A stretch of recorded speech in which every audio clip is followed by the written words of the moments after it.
जिन पुण्यात्माओं का सैकड़ों जन्म का पुण्य होता है, उनकी आयु, आरोग्यता और घर में संपत्ति होती है। पुण्यवानों के ही पुत्र और पौत्र होते हैं।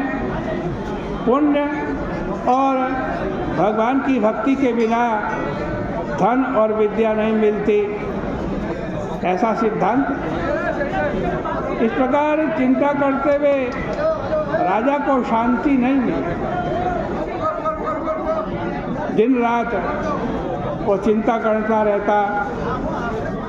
फिर सुकेतुमान राजा ने आत्महत्या का विचार किया, परंतु उससे आत्महत्या से परलोक में दुर्गति होगी यह सोचकर वह विचार छोड़ दिया।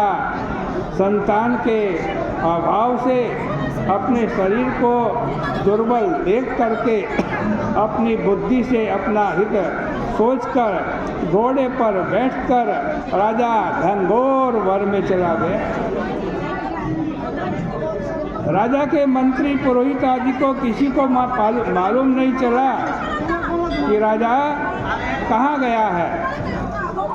आज कहते हैं राजा घनघोर वन में दुखी होकर के घूमता रहा, सोचता रहा मुझे क्यों दुख मिला ये, मैं पुत्रहीन क्यों हूँ। मैंने यज्ञ भी किए, पूजा भी की, पाठ भी की, देवताओं को संतुष्ट भी किया, मिष्ठान भोजन तथा दक्षिणा से ब्राह्मणों को भी संतुष्ट किया, लेकिन पुत्र क्यों नहीं हुआ।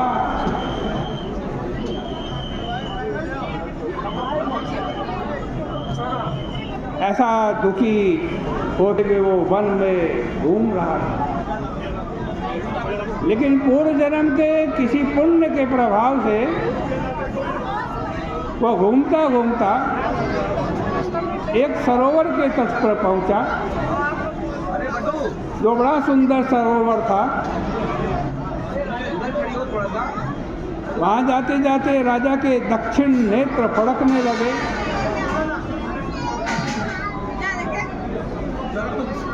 दक्षिण नेत्र फड़कना शुभ होता है। फिर वहीं राजा ने एक बड़ा सुंदर आश्रम देखा, मुनियों का आश्रम था।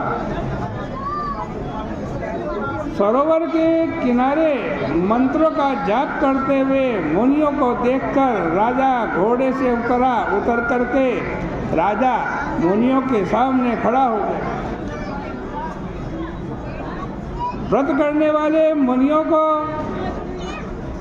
अलग अलग हाथ जोड़ करके उसने प्रणाम किया। हाथ जोड़कर राजा ने सबके लिए दंडवत प्रणाम किया। राजा को बहुत हर्ष हुआ। वे मुनीश्वर भी बड़े प्रसन्न हुए और राजा से बोले, आप प्रसन्न तो हैं राजन, आपकी क्या इच्छा है वो हमें बतलाइए।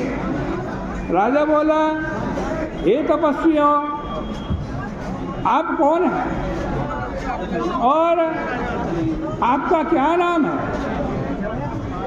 आप यहाँ किस लिए आए? वो स्पष्ट कहिए। मुनि बोले, हम विश्व देवा हैं और स्नान करने के लिए यहाँ आए हैं। माघ का महीना बड़ा निकट है। आज से 5वें दिन माघ लग जाएगा। आज पुत्रदा नाम की एकादशी है। हे राजन, यह पौष शुक्ला एकादशी पुत्र की इच्छा करने वालों को पुत्र देती है। तब राजा बोला कि पुत्र उत्पन्न करने के लिए मैंने बड़ा प्रयत्न किया। यदि आप प्रसन्न हो तो मेरे लिए कोई सुंदर उपदेश कीजिए।